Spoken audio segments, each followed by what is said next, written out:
Hey everyone, and welcome back.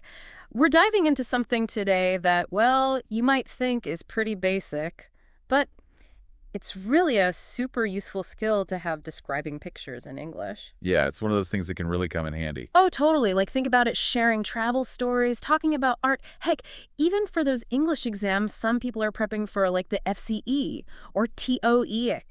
Being able to describe a picture so someone else gets it, that's powerful stuff. Absolutely. And there's a great YouTube channel, English Voice Club. Yeah. They've got this lesson that breaks it all down, and we're going to take a deep dive into their method today. All right, so let's get into it. Like, imagine you're talking to someone who can't see the picture. You have to become their eyes, right? You've got to paint that picture with words. Exactly. So where do we even begin? I mean, how do we get started with this whole describing thing? Well, English Voice Club, they really stress starting off strong with a summary, just a quick overview to set the scene, before you get into all the nitty-gritty details. Okay, so like a quick snapshot before we zoom in. They actually recommend using phrases like, what was it, there is, or there are, or the picture shows to get that initial image across. Yeah, and they make a great point about keeping it short and sweet. You don't want to overload your listener right off the bat. Right, right. So it's more like setting the stage, not giving away the entire plot in the first act. Exactly. So, okay, let's say I have this picture of a crazy busy city street. Okay, yeah. So instead of trying to list every single thing I see, I might start with something like, the picture shows a really crowded city street with tall buildings and people rushing everywhere. Yeah, perfect. You've given your listener a framework, and now you can start bringing them into the scene with more specific details. Okay, so that's where those location words come in. Yes, like on the left, in the background, at the top, all those kinds of things. It's not just what's in the picture, but where it is in the picture. Ah, so it's like you're adding depth. You're giving the picture dimension with those words. Absolutely. Think of it like a roadmap for your listener to follow. So instead of just saying, like, there's a cat on a table, you might say something like, a sleek black cat is chilling at the edge of the table, its tail dangling playfully towards a basket of yarn on the floor. Perfect example. You've not only said where the cat is, but you've also given us details about what it looks like, what it's doing.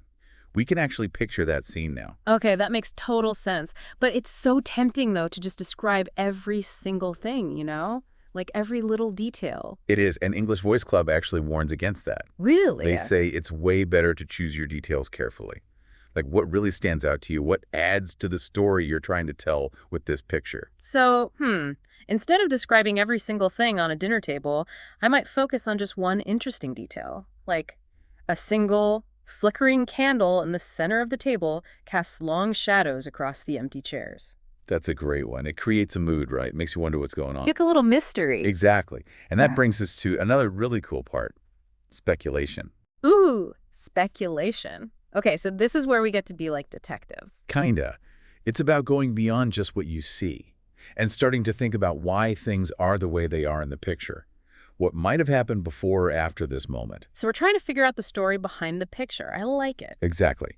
And they suggest using phrases like, I suppose, or maybe, or it must be, or he might be, to introduce these ideas. So, okay, let me try. Let's say I see a picture of a beach, but there's only one beach umbrella and a pair of sandals just sitting there by the water. Instead of just saying that's what's there, I could say something like, I suppose whoever was here went for a swim. Maybe they were soaking up some sun and then decided to cool off. Perfect. You've added a human element to it. It's like the picture is coming to life. Exactly. And that leads us to another important point that English Voice Club makes, thinking about the context beyond what you see in the picture. Okay, so like where the picture was taken, who took it, what their purpose was. Yes. Every picture has a bigger story, and understanding that context can add a whole other level to your description. Like, imagine a photo of a mountain climber standing on top of a rocky peak. Wow. I'm picturing it amazing views, probably snow-capped mountains in the background. Exactly. So instead of just describing the climber's gear, you could think about why they're there, what drove them to climb that mountain, what challenges did they overcome. We're connecting with the human experience behind the image. I love that. And it gets even more fascinating when you start to consider the photographer. What were they trying to capture? Were they trying to show the climber's strength and determination? Or maybe they were focusing on the beauty and power of the mountains themselves. It's amazing how much we can learn from a single image when we really engage with it. We've covered so much already, and I'm really starting to see how these techniques can change the way we describe pictures. And this is just the beginning. We'll be back in the next part to dive into even more tips and tricks from English Voice Club to help you make your descriptions truly unforgettable. Can't wait. See you soon. All right, so we're back. And last time, remember, we were talking about all these cool techniques from English Voice Club to make our picture descriptions in English way more interesting, you know? Right, we talked about that strong summary, then using those location words to guide our listeners and really picking out details that tell a story. Yeah, and we even got a little speculative, trying to figure out what's going on behind the scenes of the picture. It's like adding a whole other dimension. Yeah. English Voice Club does a really great job, I think, of breaking it all down. And they actually give a full example of how to put it all together. Oh, yeah, they walk us through a whole picture description using one of their photos, which I think is super helpful to see how it all works, in action. Totally. Let's take a look at their example, see what we can learn from it. What jumps out at you about their approach? Well, I noticed how smoothly they move from that summary to those location details and then to those more specific details. It feels very natural. Yeah, it's like a progression. Like they're taking us by the hand and leading us through the picture. It doesn't feel forced at all. Like instead of saying there's a lamp on the left, they might say a warm glow emanates from a vintage lamp perched delicately on a side table to the left. Exactly. They're not just telling us what's there, they're using descriptive language to bring those objects to life. Yeah, and it's after they've set the scene and pointed out those details that they start to ask those speculation questions, like, what do you think is happening here? Or why might this person be feeling this way? Right, they're inviting us to think about it, not just giving us the answers. And they remind us of those phrases for speculation, like, it seems as though... perhaps. I wonder if... Yeah, they're like little prompts to get the conversation going. And this is where it gets even more interesting, because then they encourage us to think about the context beyond the picture, too. Oh, yeah, like who took the picture and why, what might have been happening just before or after this moment. We're really becoming storytellers now. And by doing that, we're flexing our observation muscles. We're thinking critically and getting creative, too. I'm seeing a pattern here. Like, their example follows the structure. Overall summary first, then location details, then those important specific details, then speculating about what's going on in the picture, and finally they ask us to think about the context beyond the picture. And they encourage us to practice this process with other pictures from the video or our own photos. The more we practice, the better we get, right? Absolutely. It's like learning a new dance move. Got to keep practicing. Speaking of practice, what do you say we try applying some of these techniques to a new picture? Ooh, I'm game. You have one in mind. I do. Let me describe it and see if you can picture it. All right. Okay. So imagine a bustling marketplace, vibrant colors, a mix of locals and tourists. The picture shows a narrow cobblestone street lined with stalls just overflowing with fresh produce, handmade crafts, colorful textiles. Whoa, I can see it. Like the energy is palpable. All the colors, the textures, it's so vivid. Exactly. Now let's add some location details. To the left, there's a vendor selling fresh bread and pastries, the aroma just wafting through the air. In the background, you can glimpse a towering cathedral, its spires reaching for the sky. And in the foreground, a group of children, they're laughing and playing, their voices adding to that lively atmosphere. Oh, I can almost smell that fresh bread, hear the kids' laughter. Okay, so to tell a more specific story, what details would you pick out? What stands out to you? I'd focus on a woman standing at one of the stalls. She's carefully examining a piece of handmade pottery. Her brow is furrowed in concentration, and her fingers, they're gently tracing the delicate patterns etched into the clay. Oh, interesting. She seems really captivated by it, like she's lost in thought. What do you think she's thinking about?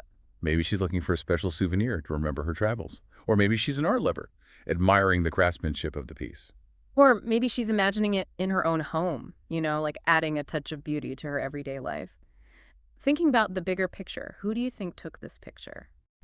Maybe a travel photographer trying to capture the essence of this lively marketplace. Or maybe it was a local, someone who sees this every day but still finds beauty in those everyday moments. I love how we took this picture and turned it into a story, with characters, emotions, and a sense of place. And by speculating, we've made it even more engaging. There's so many possibilities. English Voice Club really hit the mark with their method. It's practical and it sparks the imagination. And it's so versatile. You know, we could use it for anything, vacation photos, a famous painting, even just a random picture online. It's all about those core elements: the summary, the location details, the focus details, and that speculation.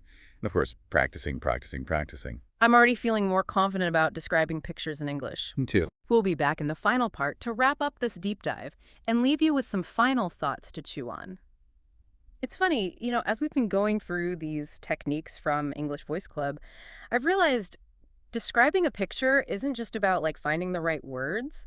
It's almost like the act of describing changes how you see the picture. Yeah, when you have to put what you see into words, you start to notice things you might have missed before. Like little details, the way things are arranged, even like the feeling the picture's trying to get across. It's like putting on these special glasses or something. I was looking at some pictures from my last vacation, and I realized I was noticing things that I hadn't even noticed when I was actually there. Right. It's like our brains are constantly filtering information, but when you have to really describe what you see, you're forcing your brain to pay attention to all the little things. And I feel like it's making me more observant in general, not just with pictures. Like I'm noticing the way the light hits the buildings on my street or the patterns in the leaves on the trees, like things I would have totally walked past before. It's pretty cool how it does that, right? Like it goes beyond just pictures. So it's not just about passing an exam, it's about how we experience the world. Exactly. It's like we're training our brains to appreciate all the beauty and complexity in those everyday moments. English Voice Club hasn't just given us vocabulary and grammar, they've given us a new way to see the world. And they remind us about practice, right? Because the more we describe pictures, the easier it gets. I'm definitely going to be looking at my photo albums differently now. Maybe even trying to describe the pictures to my friends and family. Oh, I think you'll have some great conversations. You know, not just about the pictures themselves, but about memories, interpretations, just different ways of seeing. So to everyone listening, we challenge you to give this a try. Grab some pictures, maybe from a recent trip or just everyday moments, and try describing them out loud using these techniques. Don't worry about being perfect. Just observe, describe, and have fun with it. You might be surprised by what you discover. And remember, English Voice Club has tons of other awesome language learning resources on their YouTube channel, so be sure to check them out. Thanks for joining us on this deep dive. And until next time, keep exploring, keep observing, and keep those descriptions coming.